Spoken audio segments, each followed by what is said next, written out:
Hi, everybody. I'm Merav Ben David. I'm a professor of wildlife ecology at the University of Wyoming. And currently, I'm a candidate for U.S. Senate to represent Wyoming. Yes, hi, and my name is Charles Gaba. I'm the founder of ACASignups.net. It's a website that originally started out just tracking enrollments in the Affordable Care Act marketplace policies almost 7 years ago now. But since then, I've sort of expanded my repertoire and my knowledge, and I've started blogging and doing healthcare policy analysis and data analysis and so forth, mostly focused on the Affordable Care Act, but I've also expanded into all other areas, Medicaid, Medicare, and other aspects of the U.S. healthcare system. Yes, and the reason why I wanted to talk to you about what is happening right now is because of your expertise in the current structure of our healthcare system, and maybe get some ideas from you on how we can change things here in Wyoming to make healthcare more accessible and affordable in the state. Sure. So I really appreciate you taking the time. I know this is a very busy time for all of us, and so thank you very much. And so, thank you. Yeah. So, given that we have, we are one of the states that actually refused to expand Medicaid. We haven't joined many other states in the nation that have expanded their Medicaid. Not only that, even this last legislative session this spring, our legislatures failed to pass an expansion. And given that we're in the middle of a global pandemic, what do you think expanding Medicaid would have done to the healthcare system in Wyoming? As you rightly point out, there was the pre-coronavirus phase, and then now we're into the coronavirus phase. Which of course could have happened at any point in the past. That's the thing, is it's an unknown until it's known. But yeah, I would say I looked up a few of the numbers on Wyoming specifically, and yeah, if Wyoming had expanded Medicaid or had expanded Medicaid for this year under the Affordable Care Act guidelines, which basically every state has different thresholds, income thresholds and such for different groups that, of who qualifies for Medicaid and who doesn't. And those levels vary for different groups in different states. In some states, it's as high as like 300% of the poverty line for children or for pregnant women. In some cases, it's 200%, in some cases, 100%. But there are a lot of states that if you are an adult, a resident of that state, and you are an adult and you have no children or no minor children, and you are what's considered quote unquote able-bodied, that is, you don't have a specific disability or a medical condition or whatever, then in a lot of states you are not eligible to be on Medicaid at all. In some cases up to a certain point, but for the most part you weren't eligible at all, regardless of your income threshold. So the ACA expanded that across the board to anyone up to 138% of the poverty line, which is around $17,000 a year if you're a single adult with no children, or it's around, I think it's something like, I think it's like 38,000 or something like that for a family of four, somewhere in that neighborhood. I'd have to look it up. And under the Affordable Care Act, originally the idea was that every state would expand Medicaid, but there was a lawsuit and the Supreme Court ruled that that aspect of it had to be voluntary by the state. The individual states had to choose, either through, in some cases, executive order, or in other cases through legislation, by the state legislature, to expand Medicaid in that state. And Wyoming, unfortunately, in my view, is one of the ones that didn't. So, according to the Kaiser Family Foundation, I just looked this up, their most recent numbers put Wyoming at around, there's around 16 or 17,000 Wyoming residents who would be covered through Medicaid under, if they were to expand it under the ACA guidelines. Around half of those, around 9,000, are people who are currently in what's called the Medicaid gap. That is, they earn less than 100% of the poverty line. Because under the ACA, if you earn 100 to 400% of poverty, and then you can enroll through the exchange, the ACA exchange, and you'll receive, and if you're at the lower end, you'll receive substantial subsidies for private insurance. It's basic, but if you're below 100%, you don't qualify for any financial assistance because, again, the ACA assumed that if you're from 0 to 138%, you'd be on Medicaid. If you're from 138 to 400, you'd be on a subsidized plan, and then over that, you would have to pay on your full price. But because Wyoming and other states did not expand Medicaid, anyone below that 100% lower end doesn't qualify for much of anything. So that's where the main problem is.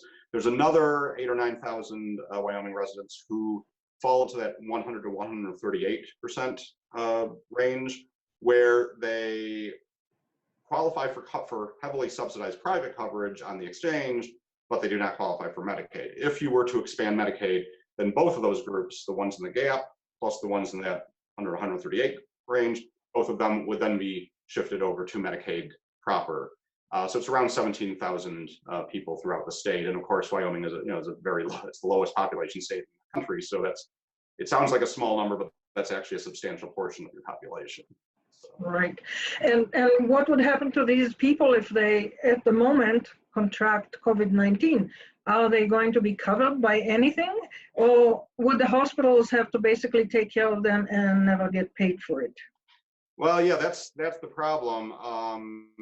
There have been, over the last few weeks, of course, there have been all sorts of executive orders or guidance from insurance departments or legislation or guidance from CMS, the Centers for Medicare and Medicaid, which state that private insurance, that Medicare, Medicaid, private, and then most private insurance is being required to cover testing at least, and depending on the legislation, treatment, and if and when, hopefully when, there is a vaccine available, that all of that would be covered at no cost to the enrollee. And that's at various stages depending on the state. I know this legislation, federal legislation that just went through or is going through now, is supposedly going to, I believe, make testing at the very least covered across the board, regardless of what category you're in. But the real problem, as you said, is for those who are completely uninsured. And yeah. I think the current legislation is supposed to cover that for the uninsured as well, but I don't know. I haven't had a chance to look at it. It's changing every day, the language. Yeah.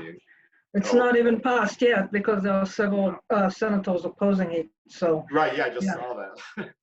Yeah, it's unbelievable. Yeah, so that's really a big problem for us. If we, the first one is that we might overwhelm our healthcare system, but the other is, we might not only put our healthcare workers at risk for contracting the disease, but they may actually have to cover the cost of treating people up to 2 weeks on ventilators and other care. So that might be even, a double whammy for our healthcare system in the state. Yeah, absolutely. The economics of this are going to be staggering. Of course, that's what the main point of some of this legislation going through is to provide this massive influx of funding. But again, it's always better to be to have proper coverage than not, if at all possible, because even if, like, let's say that you're uninsured, and there's legislation that would cover you if you happen to come down with coronavirus, but it's not going to cover anything else. I mean, this is very specific to this one particular condition. So I would strongly urge every state that has not expanded Medicaid to do so now. I mean, they should have done it years ago, but if there's any chance of an emergency session or whatever it takes to do so as quickly as possible, because it's always, the thing is, the less of a patchwork it is. Right now it's a patchwork, it's a mishmash. And in a patchwork situation, there's always going to be some people who fall through the cracks. Maybe they're supposed to cover you at no charge, but the hospital might not have gotten the memo, or maybe the billing department didn't. And so, then you get a bill for like thousands of dollars when you thought that you were covered. And in that scenario, okay, if legally they're required to cover you at no charge, great. But how many people have the time or the money to deal with a legal battle? No. So it's much better, expand Medicaid, get as many people on it as possible, cover as many other, as many people over that threshold, get them all covered as much as possible. Yeah, so maybe we should consider writing a petition to the governor to call an emergency session and basically force the legislature to expand Medicaid. That might be something we can do here. We'll look into it. The only catch about that, of course, is that the emergency session might have to be done remotely, or they might just have to have all the legislators stand, at least 6 feet apart, right? I don't know how big your capital is. Yeah, so we are basically everything we do now, even at the university. We had faculty meeting yesterday using Zoom. So we are trying I know that there was a map out there showing Wyoming is the worst for social distancing, but at least here we are doing our best. Oh, so, I did not know that. Yeah, there is a map showing based on cell phone, actually really scary, showing cell phone interactions, the distance between different cell phones. Right. Wyoming ranked the worst in the nation. See, that seems counterintuitive to me, because you only have like 600,000 people living in this massive state, but they're all living in one part of it. Is that the well, problem? We say in Wyoming that it's one small village with very, very long roads. So long street. So yeah, but apparently Wyomingites are not so much afraid of the system, although we should be, because really our healthcare infrastructure is not the best in the world. In fact, one of the question I had for you was that our biggest problem is access to healthcare. We don't have not every county has a modern hospital. Many of our doctors that we have here don't stay very long. So what would you suggest to us moving forward, given what we know about what the pandemic may look like? What can we do to improve our healthcare system and access to healthcare? Sure. Well, again, I tend to focus more on sort of, the dollars and the enrollments numbers and stuff. But what I would say is, I know one aspect of the Affordable Care Act has something called federally qualified community health centers, or community health centers. And there's funding. There's year after year, there's several $1 billion. I don't know the exact amount, but that goes into around 1,400 federally qualified community health centers nationwide. I looked it up. I know that Wyoming has 27 of them throughout the state. I know that in your notes you mentioned something about Sweetwater County. Apparently, I was wrong about that. Apparently, Sweetwater County does have a hospital. Oh, okay. Well, I know good news. I know that there is a community health center called in Rock Springs. Yes. There's one there. But so I suppose now these health centers, they are not hospitals necessarily, although a lot of times they work with hospitals, but they provide primary care, general primary care for low income and uninsured and so forth people. So it might be possible to petition, CMS to add some more, facilities. As for, hospitals itself, full-scale hospitals, that's where it gets a little trickier, of course. The problem, of course, in rural areas is that it's sort of like the post office, right?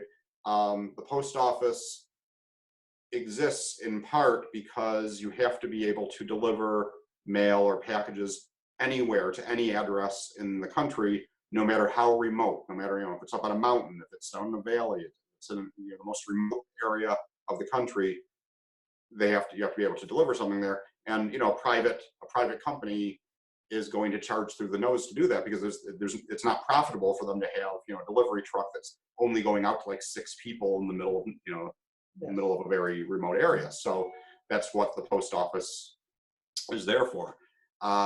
So, you know, perhaps there should be some discussion about, you know, whether state or federally operated, you know, hospital facilities in, you know, especially in remote areas.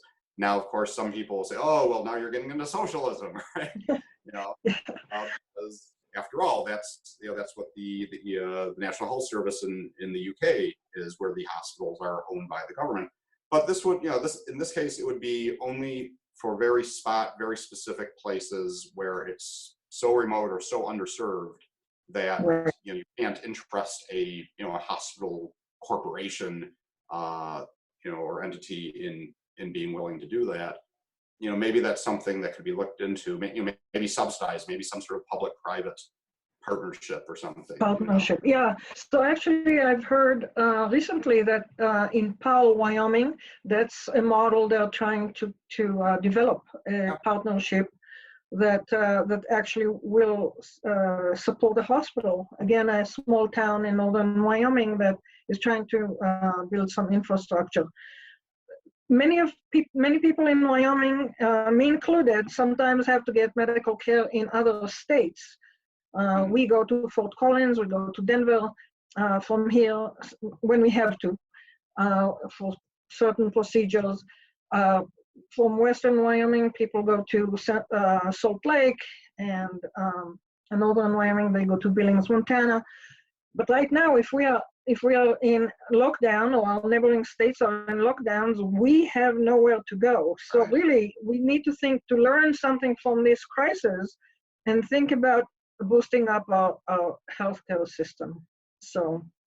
Yeah, and that's, I know that you had also mentioned, you know, besides the physical facilities, you'd also mentioned the problem of, you know, of healthcare providers, of doctors and nurses and such, not, you know, sort of being hard to find or hard to keep.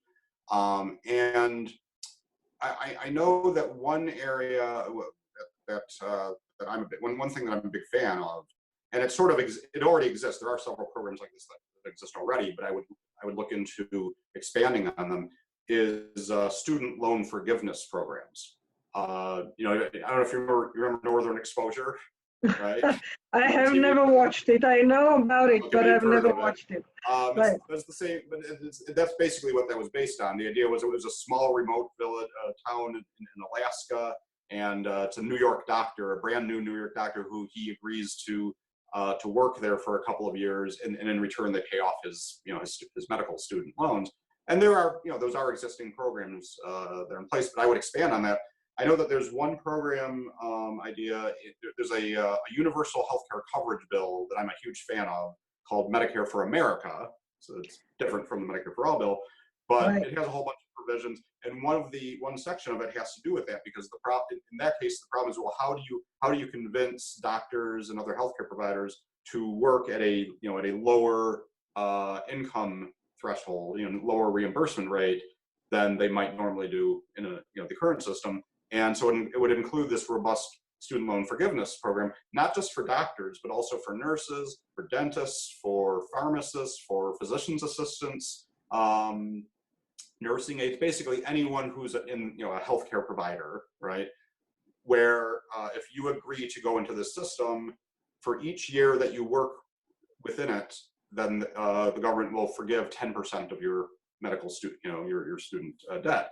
And you know, so in this case, you could say, okay, well, you know, if a doctor is willing to work in a remote area of Wyoming where they might not otherwise want to, then, you know, for each year there, you know, so that way you're basically guaranteeing a reasonable supply of healthcare providers for at least 10 years, you know. I mean, they might not all stay. Maybe they'll only pay off half the loan, but they'll still owe the other half. So, you know, but it would be a strong way of encouraging healthcare providers to move into the area and work there. Yeah, so actually we have a really a great program here at the University of Wyoming that is somewhat similar to this idea. It's not for 10 years, it's only for 3 years, but it still is very successful.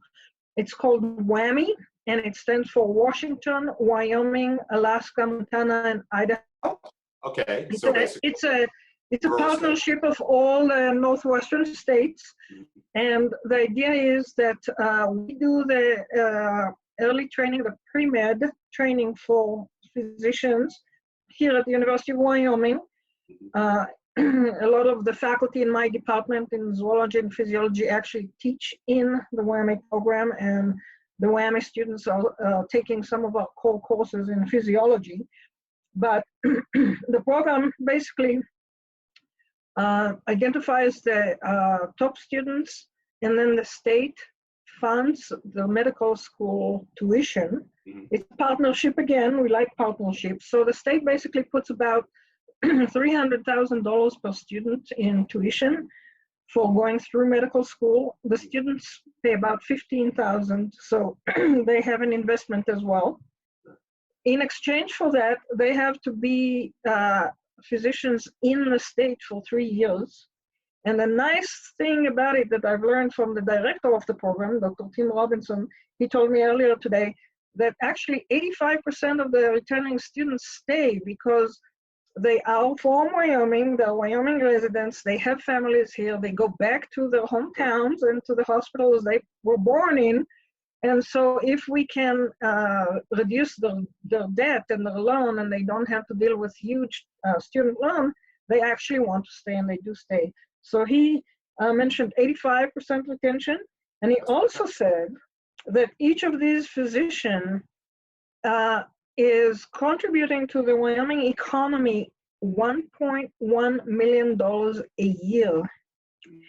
And that is basically 10 times over the course of the 3 years they stay here, it's paying 10 times of the state investment. So this is a great program that we should basically expand on, because that will really make sure we have our physicians staying. If people are interested in looking at how many physicians we have trained through the program and where they are in Wyoming, the University of Wyoming WAMI webpage has interactive maps, so people can go check it out. No, hey, that sounds fantastic. Like I said, just take that and yeah, expand upon it. As I said, maybe to other, not specifically doctors, but it can also include other healthcare professionals. But yeah, that's the thing is, once you've lived somewhere for 3 years and lived there and worked there for 3 years, especially if that's where you already grew up in the first place, you're going to settle down roots, right? Either you already have them, or as you said, if you have a family, and it's going to be, you're going to be less likely to just pull up stakes and ship out. And that actually ties in, that ties into one of the conundrums of, say, like the Medicare for All debate, right? Which is, oh, well, we'll save a lot of money because we're going to slash, by having it all through the government, then you're going to, if you put everything at Medicare rates, then you've just cut 40% of the cost of healthcare. Yeah, except that you've also just you just cut everybody's pay by 40% who works in the industry, right? And so, well, one way to, well, what is the reason why, obviously there are some people who are greedy, right? Who, they're just in it for the money, but for the most part, most healthcare professionals, I believe, are in it because they want to help people. But if you're starting your career off fresh out of medical school, with a $250,000 debt or $500,000 debt or whatever, it's not so easy to get you to accept being paid a lot less than you otherwise would be. So if you unload some of the burden of the student debt, then a lot of young doctors are probably going to say, okay, as long as I don't have to deal with that, I'm fine taking a lower base pay or whatever it is. So yeah. Yeah. Great. I think we have time for one more question, if that's okay with you, and Sure. see what.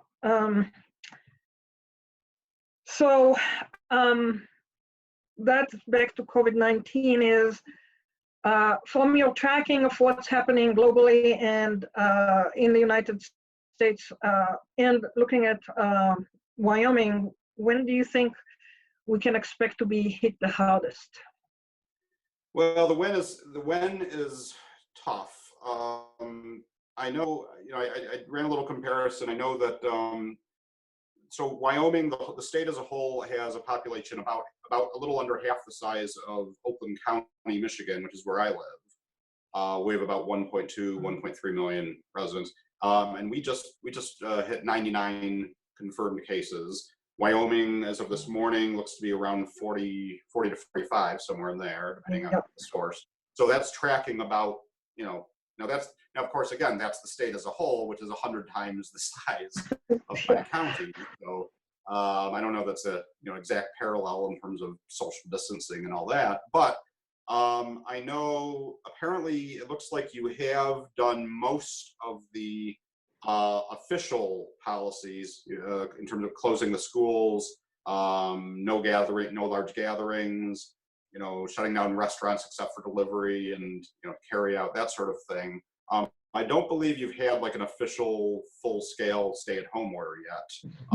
No. But most of the other stuff short of that seems to be in place.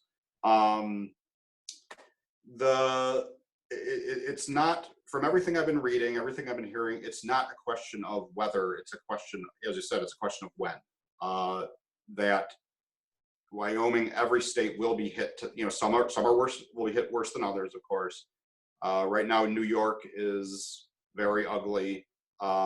Florida is expected to get hit very hard in about a week and a half to 2 weeks, from what my understanding. Louisiana is, Louisiana is because of Mardi Gras. Yeah, the New Orleans, right? In New Orleans, it's because of Mardi Gras a few weeks ago. In Florida, it was because of spring break, a week or so ago. Because they didn't shut everything down until after that was over, and it's like, well, now what you've got is tens, 20 or 30,000 college students who just flew back home to all 50 states. Right. Now they're going to be spreading it there. So, so again, Wyoming, I don't, obviously I don't know that much about the state's specifics, but sooner or later, it's going to be ugly, and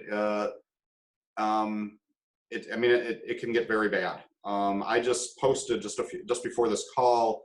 There is a nurse who works at a hospital here in Oakland County, only about 20 minutes from me. And here, Michigan isn't considered to be too bad, at least compared to, New York or Louisiana yet. But she posted a little video explaining what things are really like on the front lines at the hospital, and it's terrifying. She said they just used up their last ventilator this morning. And so she said now they're facing, as more people come in who are sick, what are they going to do? Are they going to have to send them home? Are they going to have to pull ventilators out of current patients who, if someone in better condition comes in and then there's someone who they don't think is going to make it, are they going to literally pull them off of, support? It's horrifying. I mean, this is basically what they're facing in Italy right now. Yeah. So again, I would not want to be in the shoes of the physicians who have to make those decisions. No, and a lot of them, well, not to mention, not just morally or ethically, but also they themselves are in extreme danger because, again, they've run out of masks, they've run out of gowns, they're running out of gloves. She was saying that each nurse and doctor and nurse, they're issued one mask that they have to use that's it. It's not one per day. It's one mask, and they have to be responsible for it. Basically, that's their only mask for like the year, or until this is over, or until there's a massive supply that comes in, and who knows how long that's going to take. So, the one thing I would say, the really big fear that I have, and that I think everyone should have, is that you have the president, along with many others in the same political sphere, let's just say, who are trying to push for everything to reopen. That we'll do this for a couple of weeks, 2 or 3 weeks, and then on Easter Sunday, for some reason, that's when everyone can magically come back out of their houses and gather in churches. And that's insane. That is absolutely a horrible idea. This is not going to be over by Easter Sunday. It's just going to be getting started from everything I've been hearing. And so that would be like the worst possible time to try to say, okay, all clear. I know that there are, I think Singapore, I want to say, I could be wrong. I know that there's at least one country in Southeast Asia, I'm not sure, where they basically they sort of stem the tide and they flatten the curve, and they thought that they had it under control. And so they said, okay, it looks like it's okay to start, the economy back up, start businesses back up, start people coming back out. And then they got hit. They were within a few days, I guess they started being hit with a second wave. Not because it's not working, but because it was too soon. Relax the restrictions, yeah. Yeah. So now, of course, there are limits. I mean, we can't do this forever. No. Eventually, supply chains break down. Psychologically, people break down. You can't have 300 million people getting cabin fever for too long. Right. But certainly not but we're talking, I think, a couple months, not a couple weeks, would be my guess. Yeah, it is especially difficult here in Wyoming, where we already have the second highest suicide rate in the nation. So I expect a lot of people to be suffering from more of the stress and depression. And so, yeah, we definitely need to reach out to people and be good neighbors, that's for sure. Absolutely. I mean, that's, and I think about it, as awful, as this may seem, most people, what most people are being asked to do is like literally nothing, like literally stay in your house and don't go anywhere. Yes, of course, people are sacrificing, and people are, they're losing wages, they're worried about paying their bills, all that stuff has to be dealt with. But in terms of personal, what you personally are specifically being asked to do physically, for the most part, it's like to not do a whole lot, to not interact physically with other people. That's like the most patriotic thing, we were being asked to do is like literally sit at home, which is a strange feeling. Yeah. Well, I have to say that I'm staying home most of the time, but I am as busy as ever, if not more. So I have a lot of work. Yeah. Definitely. Oh, well, there's plenty to do at home, but that's the thing is that what you can't do is, I mean, the sacrifices are things like, for example, people who have a loved one who themselves is sick, not necessarily with coronavirus, with something else. Any illness, yeah. And you can't visit them. It's someone who you love and care about, and you cannot physically visit them in person, because it's the risk of you to them to you, you to someone else, them to someone else. And that's I think that's kind of the worst for anyone who's not actually sick. That's one of the really bad things, is that you can't. Yeah. We need human interaction. Yeah, you can't be them. Yeah, I agree. Well, Charles, it's been lovely talking to you. I hope we do it again under better circumstances. Sure. And I thank you very much for your time again. Oh, no, absolutely. Thank you for having me. And please stay safe. You too. You too.